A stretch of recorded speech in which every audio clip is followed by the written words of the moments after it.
דוקטור רפאל, אני יכול להגיד לך, הוא מלאך, הוא לא רופא, הוא מלאך, אני תמיד אומר לו את זה.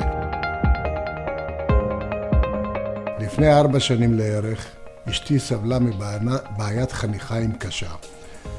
והלכנו, חיפשנו רופאים בכל הארץ. לא מצאנו רופא שיכול לעשות את העבודה. כולם אמרו, אי אפשר לעשות לך שתלים. והמשיכה לחפש והגיע, לא יודע, באיזושהי צורה לדוקטור רפאל ברון. שנכנסתי למרפאה, הבנתי שזה המקום. ראיתי מרפאה מסודרת, יפה. פגשתי אדם מקסים כמו רפאל ברון, רגוע, שלב, מחייך, אנושי, מבין עניין. באמת, הוא עשה את כל הצילומים ואמר לה שהוא כן יכול לפתור את הבעיה. ואשתי עד היום מאוד מאוד מרוצה. מה שקרה איתי זה ככה. אני הייתי מטופל, בלי להזכיר שמות, במרפאה בירושלים. מרפאה שעשו לי שתלים בלסת התחתונה, כל הלסת התחתונה שתלים. סבלתי מהלסת העליונה גם כן. התחלתי אצלם טיפול, עשו לי שתלים וכו' וכו'.